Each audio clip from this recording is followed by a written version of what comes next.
அஸ்ஸலாமு அலைக்கும் வரஹ்மத்துல்லாஹி பரகாத்துஹு. பிஸ்மில்லாஹிர் ரஹ்மானிர் ரஹீம். அன்பான சகோதர சகோதரிகளே, எல்லாம் வல்ல அல்லாஹ்வின் நல்லடியார்களே, இன்று நாம் காண இருக்கும் தலைப்பு மனிதனுக்கேற்ற மார்க்கம் இஸ்லாம். கோளாறு யாரிடத்தில்? முஸ்லிம் அல்லாத பலர் இஸ்லாத்திற்கு வராமல் தயங்குவதற்கு ஒரு முக்கியமான காரணம் உள்ளது.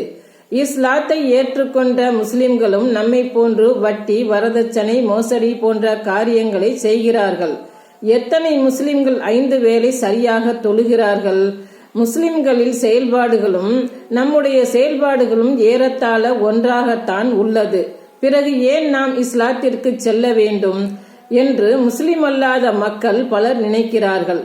முஸ்லிம் அல்லாத மக்களுக்காக நமது ஜமாஅத் நடத்தும் இஸ்லாம் ஒரு இனிய மார்க்கம் நிகழ்ச்சியிலும் இது போன்ற கேள்விகள் அதிகமாக வருகின்றன.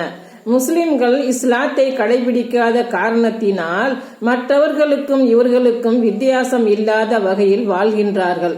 முஸ்லிம் பெயர் தாங்கிகள் இவ்வாறு இருப்பதற்கு இஸ்லாத்தில் எந்த கோளாறும் இல்லை. இஸ்லாத்தை சரியாக கடைபிடிக்காத இவர்களில் தான் கோளாறு உள்ளது. ஒரு நோயாளி சரியான மருத்துவரிடம் சென்று நல்ல மருந்தை வாங்கியுள்ளான். ஆனால் அதை அவன் குடிக்கவில்லை, நோயும் குணமாகவில்லை. வேறு ஒருவன் இந்த நோயாளியை பார்த்து, இவன் மருந்து வாங்கியும் இவனுடைய நோய் குணமாகவில்லை, எனவே இந்த மருந்து சரியில்லை என்று முடிவெடுத்தால் அது தவறான முடிவு என்று கூறுவோம். மருந்தில் எந்த கோளாறும் இல்லை, அற்புதமான மருந்து என்றாலும் அதை குடித்தால் தானே குணம் கிடைக்கும். அதை குடிக்காவிட்டால் நோய் எப்படி குணமாகும்?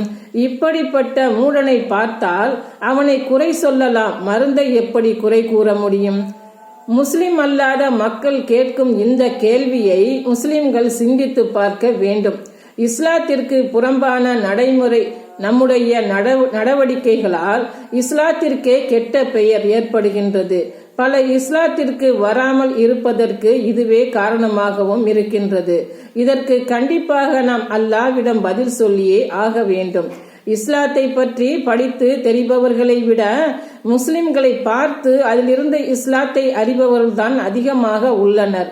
முஸ்லிம் பெயர் தாங்கிகளை பார்ப்பவர்கள் பெரும்பாலும் இஸ்லாத்திற்கு வருவதில்லை. உண்மையான முஸ்லிமை காண்பவர்கள் தங்களை இஸ்லாத்திற்குள் உடனே இணைத்துக் கொள்கிறார்கள்.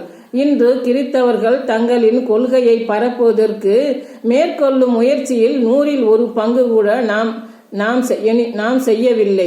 எனினும் அல்லாஹ் தூய இஸ்லாத்தை மட்டுமே உலகில் அதிவேகமாக பரவும் சத்திய கொள்கையாக ஆக்கியுள்ளான். இத்துடன் நாம் உண்மை முஸ்லீமாக வாழ்ந்து காட்டினால் நாம் வாழும் இந்தியா கூட இஸ்லாமிய நாடாக மாறிவிடும். இது ஆச்சரியப்படும் விஷயமல்ல. 1400 வருட கால இடைவெளியில் இன்றைக்கு உலகில் 72 நாடுகள் இஸ்லாமிய நாடுகளாக உள்ளன. நாம் அல்லாஹ்வுக்கும் ரசூலுக்கும் கட்டுப்பட்டு வாழ்ந்தால் இன்னும் பல நாடுகள் இஸ்லாத்தை தழுவும். இது அல்லாஹ்வின் வாக்குறுதி.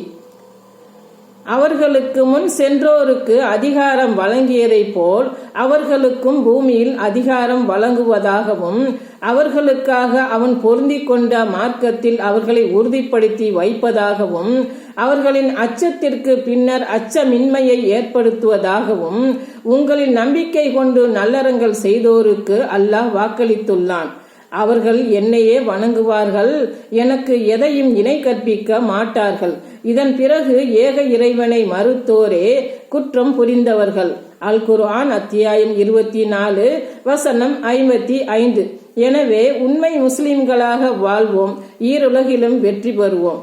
அஸ்ஸலாமு அலைக்கும் வரஹ்மத்துல்லாஹி பரகாத்துஹு.